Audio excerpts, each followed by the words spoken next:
Hey, it's Kevin Lawton with the New Warehouse Podcast, bringing you a new episode today. And on today's episode, I am joined by Yong-Soo Chung. He is the founder and CEO at First Class Founders, but he also has a couple different businesses that he has started over the years, and that interestingly led him to starting a 3PL fulfillment business as well. And he has a couple different e-commerce brands as well, which led to that. And we're going to dive into that story a little bit today and hear some of the intricacies of how that kind of developed and how he ended up where he is today. I think it's a really interesting story with some interesting kind of twists and turns. So, Young Sue, welcome to the show. How are you? Great. Thanks for having me on, Kevin. I appreciate it, man. Definitely happy to have you on. I've been watching you on Twitter, X or Twitter, I guess whatever you Yeah. want to call it these days. And I was surprised, like when I saw you tweet something about having a 3PL in addition to your all the other things you're doing. So I was very intrigued and very interested to get you on the show here. So I guess for people maybe that are not familiar with you, haven't followed you yet, you should follow him, I will say. Tell us a little bit about your background and kind of what you're all about. Yeah. So, in a nutshell, I have three businesses right now. I guess a fourth one, if you count my podcast, First Class Founders, and my newsletter Okay. Yeah. as a business, which I guess, it's starting to get some sponsorship revenue. So, but three main ones that I've built over the last 8 years. The first business is called Urban EDC, and it's an e-commerce shop selling pocket knives, flashlights, multi-tools, bottle openers, things like that. The Mhm. second business my wife and I started was around our French bulldog, who gained a big Yeah. following on Instagram, and so he's at Spotted Humphrey on Instagram, and he's a really funny and awesome little dude, and yeah, once we got an audience for him, we decided to launch a second e-commerce brand called Spotted by Humphrey, named after him. Mm. And so, yeah, so those two commerce shops, and then um, also have the 3PL, like you mentioned, which kind of honestly kind of was born naturally out of our own frustrations in the 3PL space at the time. Mm. And yeah, we've grown that. We moved into a 39,000 square foot warehouse near Nice. where I am now, which is in San Francisco. And so, yeah, that's been a fun journey. Obviously, a lot of unexpected ups and downs and surprises, but that kind of comes with the course of building your own business. So yeah, that's kind of what I've in a nutshell, like what I do. Yeah, absolutely, and I think it's very interesting. I mean, I listened to your podcast, and I heard the story, kind of the whole story about how you ended up where you are now, and it's a lot of different twists and turns. It's pretty interesting, but I'm curious. Why don't you tell us a little bit about, because I think a lot of times too within the 3PL and fulfillment space, we talk about finding a niche, and really that's like as you're a smaller or boutique type 3PL, like that's the way to kind of win and be able to gather that kind of market share. But you did something pretty interesting with how you found your niche initially with the urban EDC, from what I heard on the podcast. So, Mhm. I mean, tell us a little bit about how you landed on that, and maybe tell us too, because I was not familiar with this EDC community. I thought that was, to be honest, when I first heard EDC, I was like, oh, I think that's something to do with like electronic music, maybe. Yeah. So, so tell us a little bit about that. But how did you find like that niche to be within that? Yeah, so there is a show in Vegas called Electric Daisy Carnival, which is probably what you're thinking about. Yeah. Right. Yeah. And actually, I've been to it, so I actually know Mm. about it. But the everyday carry community is quite strong, and it's a niche community. But there's all these shows that happen during the year, and people kind of they meet up, and it's kind of funny because you recognize people from they're mostly on Instagram, but you see them in Mm. real life and you kind of bond with them and stuff. So yeah, I mean it's a very passionate community and a lot of them are like collectors. And so it's really not even Mm. about the products themselves. Obviously the products are what people are looking for, but then it's really about, the connections and kind of I guess the interactions you have with the makers directly, and so these makers will, Yeah. they'll make like 10 to 15 things of one item and it'll sell out really fast. And so it's kind of like this gear drop model where every week we drop, new inventory and it'll sell out really quickly and, things like that. So yeah, in terms of the niche, I was just interested in it. Mhm. I was working in corporate at a cryptocurrency company in 2014, Yeah. I really felt like this was an area that I was interested in, like flashlights. What's funny is I was not into pocket knives at the time, but I eventually got into it, Mm. and now I appreciate it for the design aspects of it, which is like there's so many little details that goes into designing a pocket knife. So yeah, I mean that was kind of how I chose it because I realized that I was interested in it, and I wanted to do something that wouldn't require like a big team, for example. Like, Mhm. I didn't want to raise VC money. I wanted to do something that was manageable, just on my own. And so that's why I thought, using a no code tool like Shopify, I could spin up a site really fast and then just be able to launch it, right? So yeah, that was Yeah. like the first real endeavor that I went into. Mm. Interesting. And then, so you were able to build that out, and you talked about you just said you leveraged Shopify to be able to Yeah. build that store. And obviously you've grown it several years later now, and you still have it. So obviously you had some success there. But tell us a little bit about kind of the beginning stages there when I guess orders started to roll in, and you had to figure out how to ship these and start to do that fulfillment. I imagine in the beginning you're probably shipping yourself, and tell us a little bit about kind of that fulfillment journey and figuring that out, especially because it sounds like based on your background and working for a cryptocurrency company, it doesn't sound like you had much experience maybe with shipping in that sense, right? Yeah, what's funny is I went with a 3PL right from the start because I thought, I needed a Oh, 3PL interesting. to scale because I didn't want to be the ones Mhm. doing the packaging, all that. So I did a ton of research, and this is back in 2015. So the landscape of 3PL is very different back then. But I did a lot of research and I found what I had thought was the best 3PL. They had the best ratings, Mm. and it was just, they were local, so I could drive, down to South San Francisco where they had a warehouse. And yeah, it was a really sweet setup, I thought. And so I went with a 3PL, but then soon what I realized was that the 3PL industry is very, I guess back then the standard was so low. Like, for example, like there was Mm. no I couldn't reach anyone at the warehouse when I called them. Like the Oh, wow. voicemail box would be full. Yeah. And there'd be a lot of lost items, and actually one time one of my customers got a package. When he opened the box, it was an empty box. And so what had happened Wow. was the person shipping the order for that day, it was his last day at work at that 3PL, and he pocketed the item and then shipped an empty box to my customer. And so Uh, that was kind of like the last straw. I was like, "All right, like I gotta do something here." And so decided to bring fulfillment in-house. And so just started off, just us, and then we were fortunate enough to get a French bulldog, and we basically launched the second shop.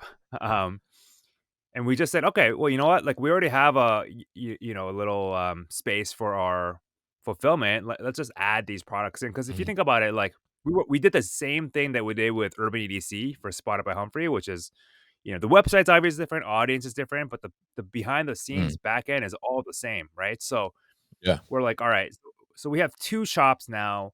I guess it's like our fulfillment house has two internal brands.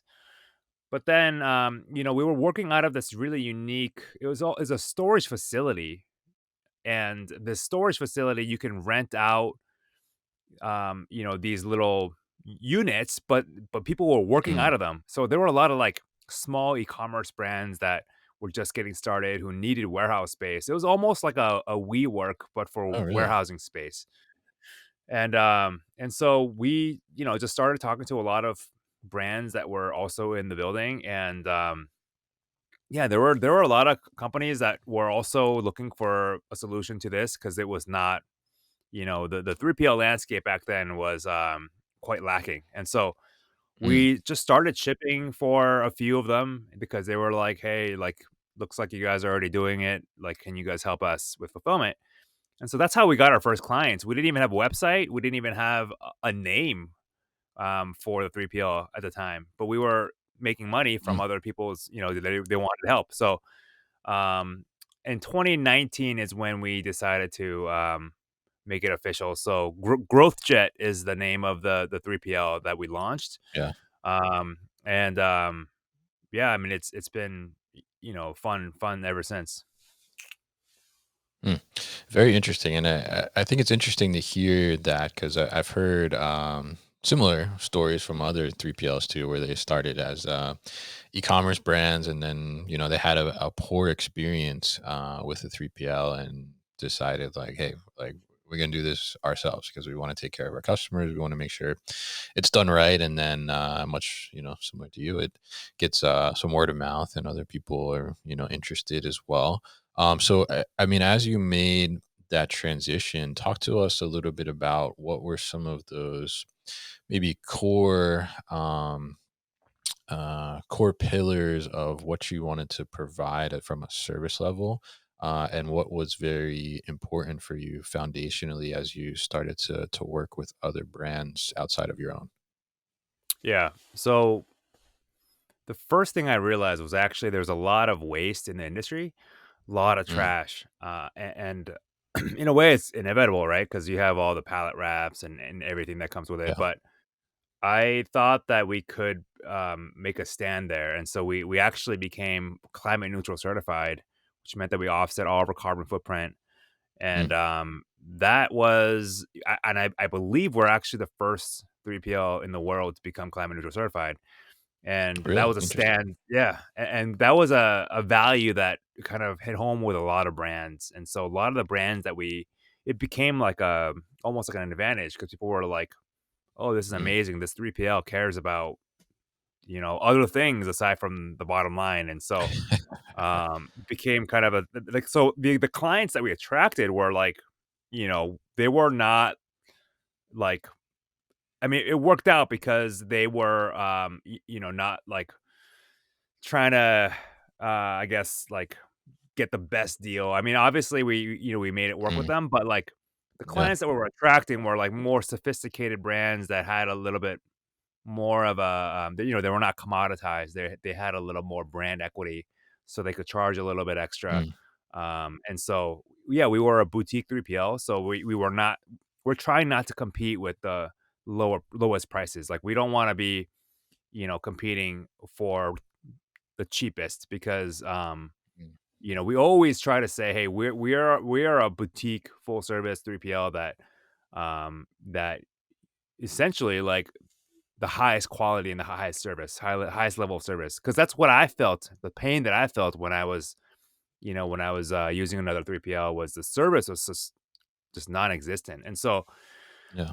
um yeah, that we kind of differentiate ourselves with the climate neutral angle along with the high level of service, the high touch points, and so, yeah, that's kind of what we doubled down on. So instead of focusing on, like, the price, we focused on the experience. And so what we always Mm, say is like, listen, you can get the cheapest prices, but if you have an experience that's like, if you want to like change up an order or like whatever it is, but like you're gonna the cost will come out in other ways. And so like what we try to do is like get them to see that like, you know, yes, we might be a little bit more expensive, but, like, mm, the service that you'll get because of that will be way worth more than, the amount of headaches and, like, the customer inquiries that you're gonna get, right, from a mm, lower price 3PL. So that's kind of what the way that we angled it. And,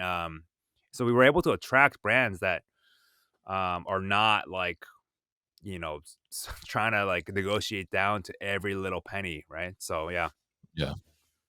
Yeah, I think that's such an important thing, because oftentimes, and I've talked to a couple people who from both sides, and they've had those experiences where they went for the lowest option and they were very unhappy, and they had bad experiences, like you had bad experiences, and then they decided to go with another 3PL that was a little more expensive, and a lot of those headaches went away, right? So I mean, it's very tough. I think sometimes you have to learn your lesson a little bit in a way, to be able to understand and see that, like, hey, there's more in this than just like that price tag that I'm seeing, like, right there, right? Like, if you like your inventory is starting to get stolen by the employees, like in your example, there's that additional cost to figure out what's Right. going on, and then there's that additional cost of customer dissatisfaction overall, right? And potential lost sales and potential lost customers. So it's very important to understand that. I'm curious, from that perspective, I mean, do you often come across brands where they engage with you to maybe potentially utilize your services, but then ultimately you realize, like, hey, like, you're just not the right fit for us, and how do you kind of navigate that? Yeah, there have been many cases where, we would start talking to a brand and we Mm, find out that they're not the right fit, and we just tell them, "Hey, I don't think it's the right fit." And so a mm, lot of times, the way we assess that, it's a little bit of an art rather than a science, but you kind of get a sense of it when you first talk to them about, when we're pitching our services and they're coming back and they're asking questions. And so a couple examples that come to mind are like, one brand was really, they were really interested and they were like constant, mm, asking us a ton of questions. And they were great questions, but they were so like it was so detailed and like it was I don't know, it almost seemed like we were doing all this stuff to get all this information, and it's like mm, it was almost like we give them one answer and they come back with 5 questions. So we gave them mm. you know what I mean? Like the questions were Yeah. multiplying. And like we would do all this back and forth. I mean, we spent hours answering their like the most like out of left field questions, but then we found out that, like last minute they'll be like, "Oh, actually, like, we decided thanks for all your time, but like, I don't think it's the right fit." Like they didn't give us like no explanation. And Yeah. so they came back to us later and was like, "Hey, actually, we're in the market for a 3PL again. Can you guys like help us answer Because I these guess questions?" whoever they picked instead, like, they had a bad experience probably, right? Yeah, probably. And so, and then we were like, "Well, okay." And so we like went down the path again, but then it was the Mm, same thing where they were asking like it was just no end, right? And so at some point we're like, "All right, I don't think this is a good fit for us." And so we said no. mm, There were other times when we would be explaining like why our prices are a little bit higher, mm, and they but then they just could not understand the value of having a better experience. Like, to be mhm, honest with you, I think the best clients for us are ones that have experienced the other end of the spectrum, where it's like really cheap prices and they've experienced yeah, the nightmare. And then they're like, all right, clearly this is not what we need. And then they kind of swing back and then they're really happy with us. Cause like, mm, we get orders out like like it's very smooth. And so people usually when they come, like, they don't leave, and we are very, like, we get a lot of referrals, and, like, we're very happy with where we are, but, like, you almost need to experience the pain first to realize that yeah, it's not all about pick and pack prices, because literally everyone is like, "What's your pick and pack prices?" And it's like, that's like going to a restaurant and, like, asking, "How much did you pay for the groceries that week?" You know what I mean? Like, yeah. it doesn't make any sense. Yeah, yeah, absolutely, and I think it's very interesting 'cause, there is, like, I was just talking to a brand, over the last week, and they were talking about how they said it was a trauma experience with a 3PL. So, I mean, I think it sucks, I think, that in the industry, like, there's poor operators that are giving these bad experiences to brands, and it's in turn it's impacting those brands negatively as well. But I think, like you said, I mean, I think a lot of times it is like you have to go through that painful experience in order to be able to realize, like, hey, the value in having like a good partner, and not just somebody that's just providing a service for the lowest cost.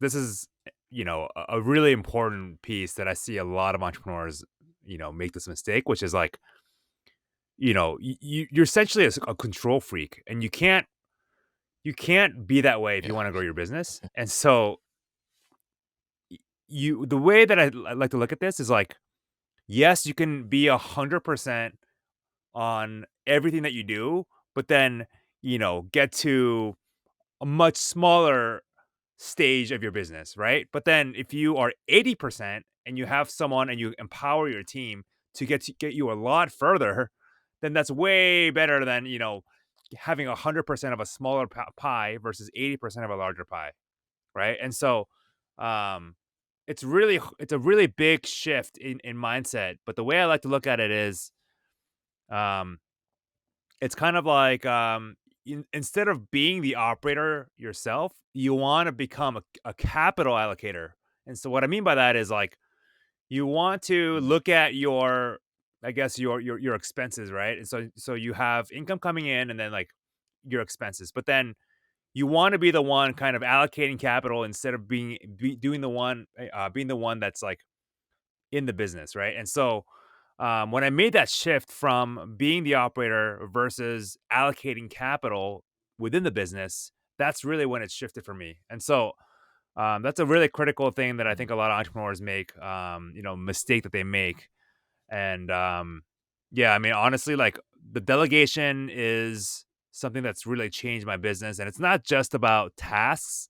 So a lot of people just think that, oh, it's like, I'm doing this task, but then now I can delegate it to, I don't know, like someone else, Mm. like a virtual assistant or whatever. But it's actually a lot more than that. You need to Yeah. delegate, your ideas, your decision making. Essentially, you want them to think, like, live your values, and so they can Mhm. literally decide for you, and that decision is the one that you would have made yourself. And I know that's not easy, and it takes a lot of time to build that trust. Yeah.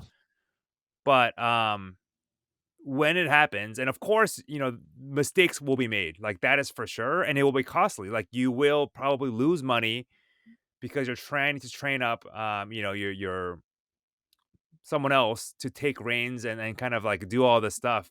Like, Mhm. there will be mistakes, but that's part of the learning. It's kinda like you're investing your resources into helping you free yourself from the business so that you can work on other bigger tasks, you know? So, yeah, I mean, honestly, it took me a while to understand that too, but I feel like a lot of entrepreneurs, they get stuck in this cycle of, I want my business to run the way I want it to be, and so they never grow out of being a really small business instead of, like, being able to grow out into a much larger thing, right? So, yeah, that's Mm. definitely, an important component that I see.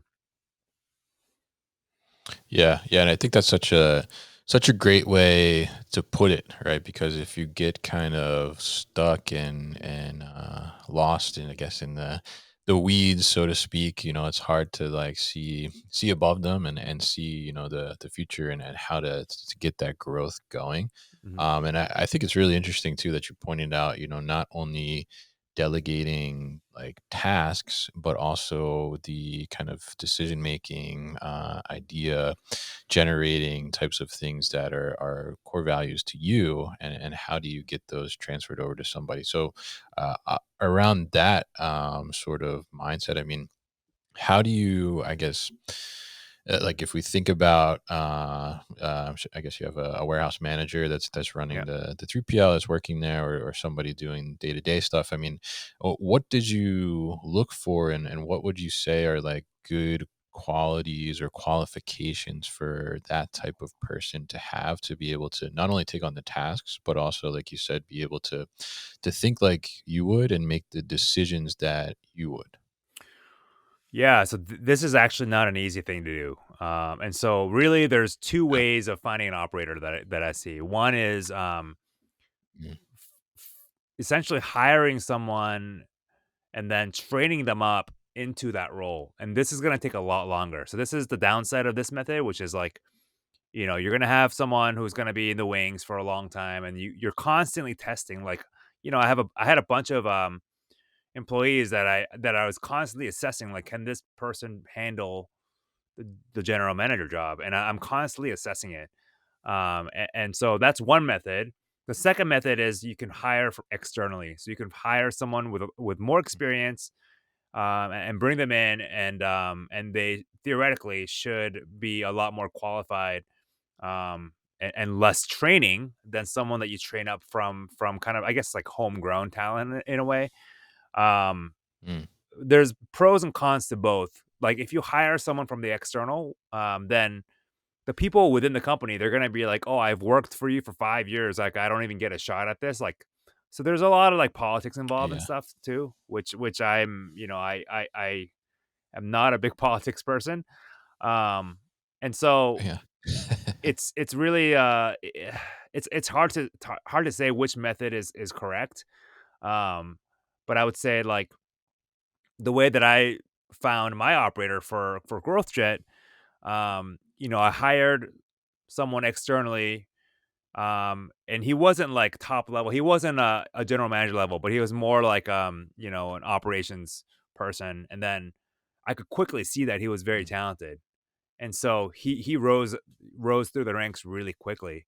But to be honest with you, like that alienated a lot of my team. And so like some people felt really hurt by that and they became political. mm, They felt threatened by him. And so it was like a weird phase where eventually, like, he rose through the ranks and, now he's my general manager and he's the best one that I've had. And so mm, it was worth it, but at the same time, like I did lose a lot of, people that were kind of in the wings a little bit and they were hoping that they would get the chance. And, to be honest, I'm constantly assessing talent. And so in a way I did give him chances, but I just felt like they weren't quite there, whereas this guy, I feel, he's really solid, and so, yeah, it's not an easy thing to do, but I guess from my side, I'm always assessing different talent, and so whether or not I'm bringing someone from the external or I'm evaluating people internally,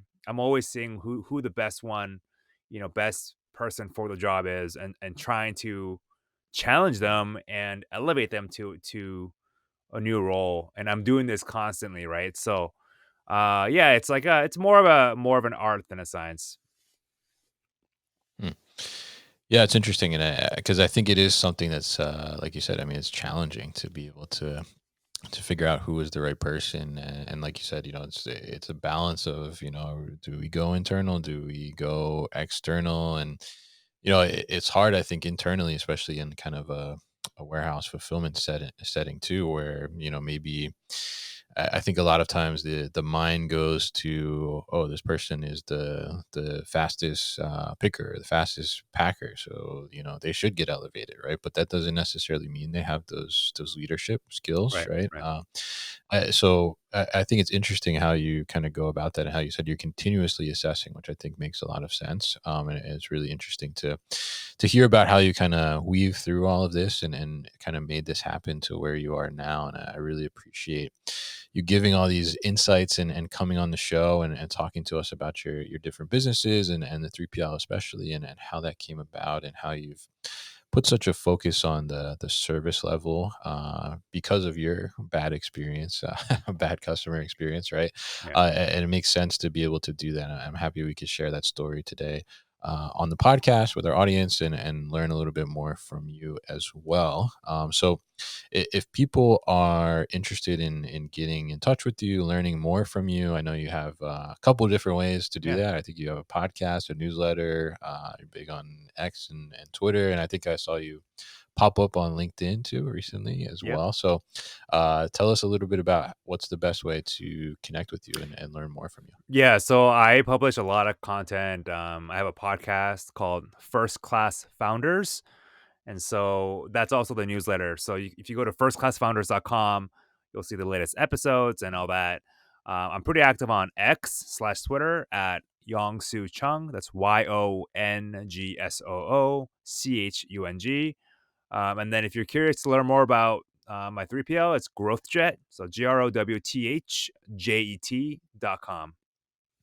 All right, awesome. And we will definitely put all that information at the newwarehouse.com as well so people can easily find it. So, Young Soo, thank you so much for coming on the show and talking to us. Always great to hear these stories and learn from people that are out there in the field doing the thing and learning from doing those things. So, really appreciate your time on the show. Thank you once again.